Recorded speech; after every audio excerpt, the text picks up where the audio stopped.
Coba kita interaktif dulu deh ya, udah hampir 30 menit nih. Saya ngoceh aja terus ya. Oke, silakan chat. Coba ini lihat gambarnya nih, teman-teman ekalibrasi.id. Bahaya-bahaya apa saja nih yang ada di sini? Coba silakan. Masukin aja, ketik aja di kolom chat. Coba saya mau lihat. Siapa yang tahu? Ini laboratorium ya. Ini juga kantor administrasi. Ini juga tempat minum. Ya. Ini juga tempat naruh tisu. Oke, saya mau lihat deh. Oke, nih, tar. Silakan ya. Silakan. Bahayanya kebakaran, tidak membedakan ada bahan mudah terbakar, tidak ada partisi, ergonomi, tempat admin sama lab masih gabung. Ya, ergonomi, oke. Ergonomi, ya saya nggak tahu ya, ergonomi Anda definisikan sebagai apa. Tidak ada pemisahan, bagus. Ada potensi kebakaran, yaitu karena dia pakai pemanas ya sepertinya ya, atau Bunsen burner ya, seperti itu. Orang kimia tahu lah. Ya. Tidak pakai APD lengkap, pakai sarung tangan, tapi kok nggak pakai masker, misalnya seperti itu. Ya, apalagi kalau misalnya ini gambarnya diambil tahun 2020-2021 ya, zamannya COVID. Seperti itu, no masker, betul. Oke, ya, tidak ada sekat antara ruang admin dan ruang uji. Good. Terima kasih teman-teman ekalibrasi.id ya. Tidak pakai sarung tangan tapi tidak pakai kacamata safety. Ya, betul. Teman-teman jeli ya, teman-teman ekalibrasi.id yang mengikuti kegiatan ini jeli ya, bahwa ya itulah gitu kondisi kita. Kondisi kita. Bahwa pada saat kita bekerja di laboratorium, kita harus tahu bahayanya apa. Kemudian bagaimana bisa terhindar dari bahaya-bahaya tersebut.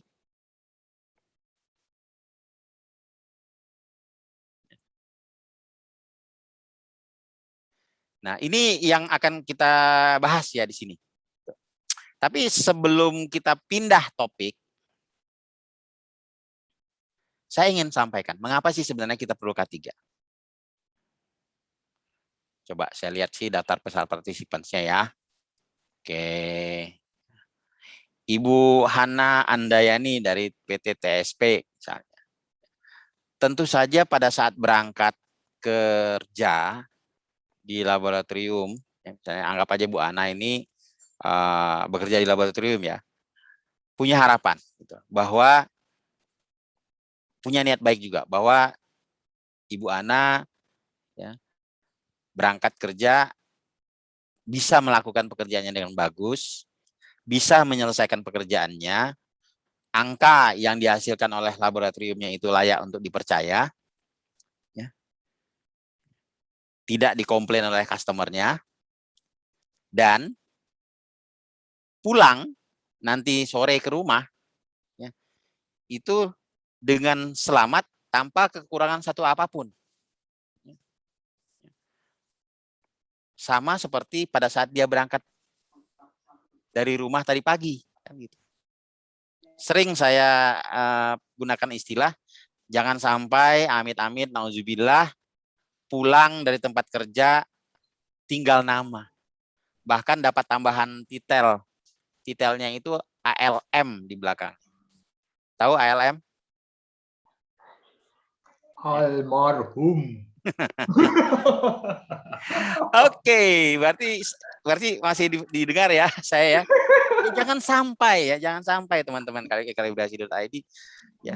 Satu itu yang paling tinggi itu nilainya kalau dari segi resiko. Jangan sampai dapat titel almarhum di belakang. Nah itu.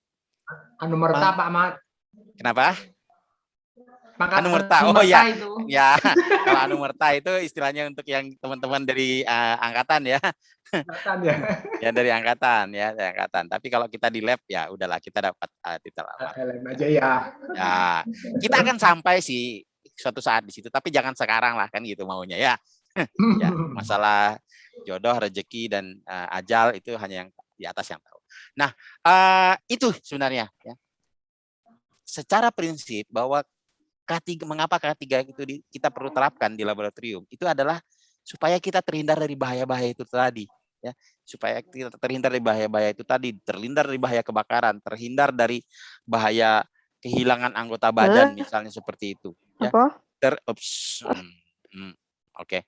Terhindar dari bahaya-bahaya yang mungkin menyebabkan kehilangan nyawa dan sebagainya. Nah, itu yang harus kita bisa pahami sama-sama.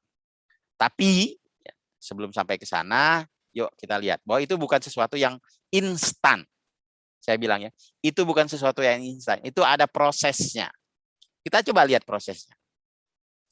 Satu hal yang harus kita mulai ya, pada saat kita akan menerapkan K3 di laboratorium adalah manajemen risiko. Manajemen risiko. Kita tahu manajemen risiko itu kalau misalnya teman-teman ekalibrasi.id itu menerapkan sistem manajemen K3, itu ada di SMK3 ya, PP 50 tahun 2012, ada juga di ISO 45001 2018, ada juga sedikit ya, meskipun tidak terlalu fokus terhadap risiko K3, itu ada juga di ISO 17025 2017 klausul 8.5. Banyak sekali sih risiko-risiko ya di situ ya. Yang perlu kita tahu adalah bahwa risiko itu kan sesuatu yang bersifat tidak pasti, ya, tapi berdampak terhadap pencapaian sasaran. Nah itu. Ya. Di opsi A dari 8.5 ISO ISC 17025 tahun 2017 itu ada persyaratan untuk manajemen risiko. Nah, ilmu awalnya dari mana nih manajemen risiko? Ilmu awalnya ini dari yang gambar yang teman-teman lihat di sebelah kanan ya. Itu adalah ISO 31000 2018. Proses manajemen risiko ya. Yang saya kasih kotak kuning itu adalah proses penilaian risiko sampai ke pengolahan risiko. Nah, ini yang mungkin saya cuplik ya sebagai langkah praktis lah saya bilang. Karena kalau menerapkan manajemen risiko ISO 31000 2018 itu luas sekali ya, PDCA ya, PDCA. Tetapi minimal yang harus kita lakukan itu ya pada saat akan menerapkan SMK3 itu apa? K3 di laboratorium itu adalah penilaian risiko ya, risk assessment ya, yang terdiri dari identifikasi, analisis dan evaluasi. Kalau kita sudah evaluasi risikonya, maka kita treatment, kita kelola, kita kendalikan seperti itu. Itu ya, dasarnya. Nah, nanti kalau misalnya teman-teman tertarik untuk mendalami manajemen risiko ini lebih dalam, mempelajari risiko-risiko K3 di laboratorium lebih lanjut, boleh ya bersurat atau berkonsultasi di grup atau di forum member ekalibrasi.id kalau memang membutuhkan training yang lebih lanjut. Tapi intinya apa? Bahwa setelah kita tahu bahwa di tempat kita ada risiko seperti ini, maka kita harus melakukan pengendalian. Nah, pengendaliannya seperti apa? Nah, stay tune.